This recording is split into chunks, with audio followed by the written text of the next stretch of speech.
ಶ್ರೀ ಗುರುಭ್ಯೋ ನಮಃ. ನವರಾತ್ರಿಯ ಆರಂಭದ ಶುಭ ಸಂದರ್ಭದಲ್ಲಿ ನಿಮ್ಮ ಎಲ್ಲ ಭಕ್ತರಿಗೂ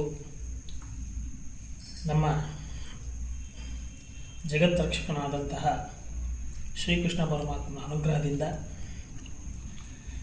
ಮೊದಲನೇ ದಿನ, ನವರಾತ್ರಿಯ ಆರಂಭದ ದಿನ, ನಾವು ಪಾಡ್ಯಮಿ ಅಂತ ಕರಿತೀವಿ ಸಂಸ್ಕೃತದಲ್ಲಿ, ಕನ್ನಡದಲ್ಲೆಲ್ಲ ಪ್ರಥಮ ಪಾಡ್ಯಮಿ ಅಂತ ಕರಿತೀವಿ. ಈ ಪಾಡ್ಯಮಿಯ ಆರಂಭ ಹೇಗಿರುತ್ತೆ ಅಂದರೆ, ಪ್ರಥಮವಾಗಿ ಗಣೇಶನನ್ನು ಪ್ರಾರ್ಥನೆ ಮಾಡುತ್ತಾ ನವರಾತ್ರಿಯ ವಿಶೇಷತೆಗಳನ್ನು ತಿಳಿಸಿಕೊಡುವಂತಹ ಆ ದೇವಿಯ ಅನುಗ್ರಹದಿಂದ ನಿಮ್ಮ ಮುಂದೆ ಬರುತ್ತಿದ್ದೇನೆ. ಮೊದಲನೇದಾಗಿ ಗಣಪತಿಯನ್ನು ಪ್ರಾರ್ಥನೆ ಮಾಡೋಣ. ವಕ್ರತುಂಡ ಮಹಾಕಾಯ ಸೂರ್ಯಕೋಟಿ ಸಮಪ್ರಭಾ ನಿರ್ವಿಘ್ನಂ ಕುರುಮೇ ದೇವ ಸರ್ವಕಾರ್ಯೇಷು ಸರ್ವದಾ. ನವರಾತ್ರಿ ಅಂದರೆ 9 ರಾತ್ರಿಗಳು ಅಂತ. ನವ ಅಂದರೆ 9. ಈ 9 ರಾತ್ರಿಯ ವಿಶೇಷತೆ, ಮೊದಲನೇ ದಿನ ಬ್ರಾಹ್ಮ್ಯೈ ನಮಃ ಅಂತ ಕರಿತೀವಿ. ಬ್ರಾಹ್ಮ್ಯೈ ನಮಃ.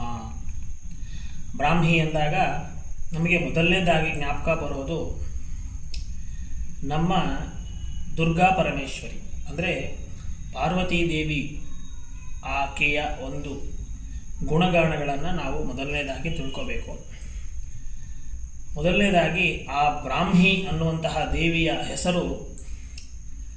ಈ ಬ್ರಾಹ್ಮಿ ದೇವಿ ಅನ್ನುವಂಥದ್ದು ಕಲಿಯುಗದ ಭೂಮಂಡಲ ಪರ್ಯಂತ, ಅಂದರೆ ಆಕಾಶಾತ್ ಯಜಿತಂ ತೋಯಂ, ಈ ಭೂಮಂಡಲ ಪರ್ಯಂತವು ಆ ದೇವಿಯ ಒಂದು ಪರಿಪೂರ್ಣವಾದಂತಹ ಅನುಗ್ರಹ.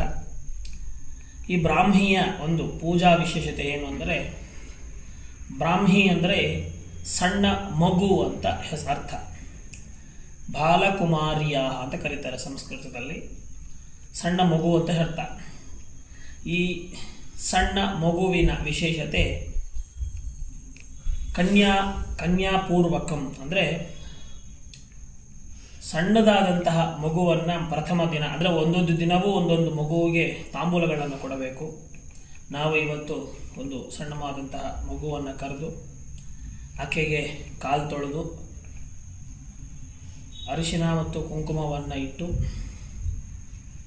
ನಮ್ಮ ಕೈಯಲ್ಲಾದಂತಹ ಯಥಾಶಕ್ತಿ ಒಂದು ದ್ರವ್ಯವನ್ನು ಆ ಮಗುವಿಗೆ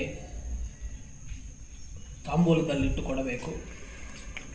ಕೊಟ್ಟ ನಂತರ ಆ ಮಗುವಿನ ಪಾದಕ್ಕೆ ನಮಸ್ಕಾರಗಳನ್ನು ಮಾಡಬೇಕು.